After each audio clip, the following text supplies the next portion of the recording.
Stock market పడుతుందంటే చాలు మనలో చాలామందికి కొంచెం కంగారు మొదలవుతుంది కదా. కానీ అదే పడిపోతున్న మార్కెట్లో కూడా నెల నెల మనకొక స్టడీ ఇన్కమ్ తెచ్చిపెట్టే ఒక టెక్నిక్ ఉందంటే నమ్ముతారా? అవును, ఈరోజు మనం అలాంటి ఒక అద్భుతమైన వ్యూహం గురించే తెలుసుకోబోతున్నాం. ఇన్వెస్టర్ అనే ప్రతి ఒక్కరూ ఏమని కోరుకుంటారు? స్టాక్ మార్కెట్ ఎప్పుడూ పైపైకి వెళ్లాలనే కదా. కానీ రియాలిటీ వేరు. మార్కెట్లు ఎప్పుడూ ఒకేలా ఉండవు. కొన్నిసార్లు ఫ్లాట్గా ఉంటాయి, ఇంకొన్నిసార్లు కిందకి పడతాయి.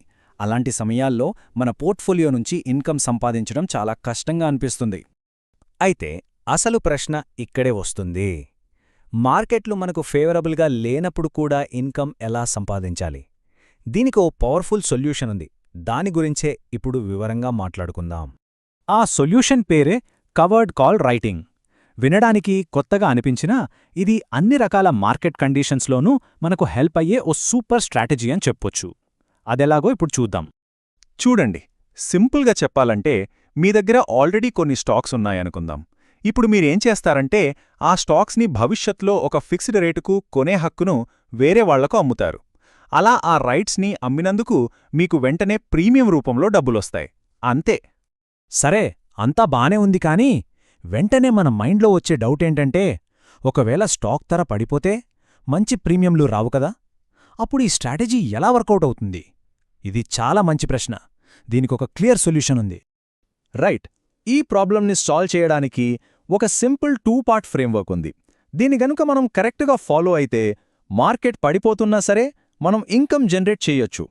సో పార్ట్ 1 ఏంటంటే, అసలు ఏ ట్రేడ్లోకి ఎంటర్ అవ్వక ముందే మనం సరైన స్టాక్స్ని పిక్ చేసుకోవడం. ఎందుకంటే ఫౌండేషన్ స్ట్రాంగ్గా లేకపోతే ఏ ప్లాన్ అయినా ఫెయిల్ అవుతుంది. ఈ స్ట్రాటజీ సక్సెస్ అవ్వాలంటే ఫస్ట్ అండ్ ఫోర్మోస్ట్ మనం కరెక్ట్ స్టాక్స్ని సెలెక్ట్ చేసుకోవాలి. ఎలాంటి స్టాక్స్ అంటే, మనం లాంగ్ టర్మ్లో నమ్మగలిగేవి, ఫండమెంటల్స్ చాలా స్ట్రాంగ్గా ఉన్న కంపెనీలన్నమాట. అవి కనుక రెగ్యులర్గా డివిడెండ్లు ఇస్తుంటే అది మనకు ఒక యాడెడ్ బోనస్ ఇన్కమ్. ముఖ్యంగా డౌ జోన్స్ లాంటి మేజర్ ఇండెక్స్లో ఉన్న స్టాక్స్ని సెలెక్ట్ చేసుకోవాలి. ఎందుకంటారా? మార్కెట్ క్రాష్ అయినా కూడా ఇవి అంత తొందరగా అంత ఎక్కువగా పడవు. దానివల్ల మన ఆప్షన్ ప్రీమియంలు కూడా మంచి రేటు పలుకుతాయి. సరే, మంచి స్టాక్స్ని సెలెక్ట్ చేసుకున్నాం. ఇప్పుడు పార్ట్ 2, మార్కెట్ని బట్టి మన గేమ్ ప్లాన్ని మార్చుకోవడం. ఎందుకంటే మార్కెట్ కండిషన్స్ ఎప్పుడూ ఒకేలా ఉండవు కాబట్టి మన పద్ధతులు కూడా మారాలి. కరెక్టే కదా? ఇక్కడే ఉంది అసలు మ్యాజిక్. చూడండి, మార్కెట్ బాగా పెరుగుతున్నప్పుడు మనం షార్ట్ టర్మ్ కాల్స్ అంటే 1 వీక్ కాల్స్ అమ్ముకుంటూ రెగ్యులర్గా ప్రాఫిట్స్ తీసుకుంటాం. కానీ మార్కెట్ సైడ్వేజ్లో ఉన్నా లేదా పడిపోతున్నా అప్పుడు మన ప్లాన్ మారుతుంది. మనం 3 నుంచి 5 వారాల దూరంలో ఉన్న లాంగ్ టర్మ్ కాల్స్ని అమ్ముతాం. దీనివల్ల లాభమేంటంటే టైం వాల్యూ ఎక్కువగా ఉండటం వల్ల మనకు వెంటనే ఒక పెద్ద ప్రీమియం ఇన్కమ్గా వస్తుంది. థియరీ వినడానికి బానే ఉంది కదా. మరి ఇది రియల్ లైఫ్లో ఎలా వర్కౌట్ అవుతుందో కొన్ని నంబర్స్తో చూద్దామా?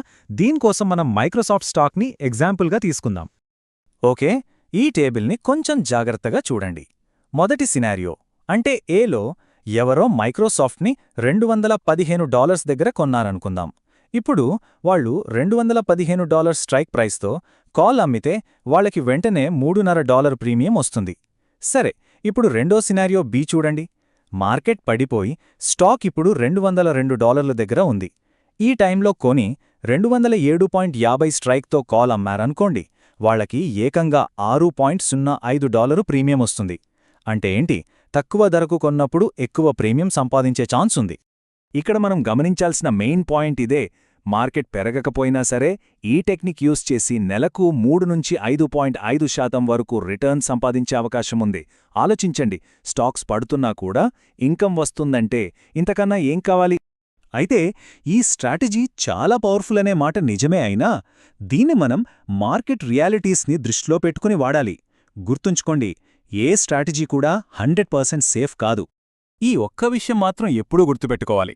మార్కెట్ నెక్స్ట్ స్టెప్ ఏంటో ఎవ్వరూ 100% కరెక్ట్గా చెప్పలేరు. సో మన ప్లాన్స్ ఎప్పుడూ రియలిస్టిక్ ఎక్స్పెక్టేషన్స్తోనే ఉండాలి. మనం మార్కెట్ని కరెక్ట్గా ప్రిడిక్ట్ చేయలేకపోయినా కొన్ని సీజనల్ ట్రెండ్స్నైతే గమనించవచ్చు. ఫర్ ఎగ్జాంపుల్, హిస్టారికల్గా చూస్తే ఆగస్టు, సెప్టెంబర్ నెలల్లో మార్కెట్ కొంచెం స్లోగా ఉంటుంది. అలాంటి టైంలో మనం లాంగ్ టర్మ్ కాల్స్ అమ్మి సేఫ్గా ప్రీమియం తీసుకోవచ్చు. ఇలాంటి జనరల్ ట్రెండ్స్ మన స్ట్రాటజీని ఇంకా కొంచెం షార్ప్గా మార్చడానికి హెల్ప్ అవుతాయి. అందుకే మనం గుర్తుంచుకోవాల్సిన 3 ముఖ్యమైన విషయాలు. 1. మార్కెట్లో అనిశ్చితి ఉంటుందని యాక్సెప్ట్ చేయాలి. 2 జనరల్ ట్రెండ్స్ని గమనిస్తూ ఉండాలి. 3 అన్నిటికన్నా ముఖ్యంగా ఈ స్ట్రాటజీని మన పోర్ట్ఫోలియోలో ఉన్న అనేక వ్యూహాలలో ఒకటిగా మాత్రమే చూడాలి. ఇదే సర్వస్వం అనుకోకూడదు.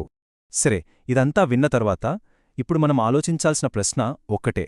ఒక మోడర్న్ ఇన్వెస్ట్మెంట్ పోర్ట్ఫోలియోలో ఈ కవర్డ్ కాల్ స్ట్రాటజీని ఎక్కడ, ఎలా ఫిట్ చేయొచ్చు? దీని గురించి ఆలోచిస్తే ఈ కాన్సెప్ట్ని మన ఇన్వెస్టింగ్లో ఎలా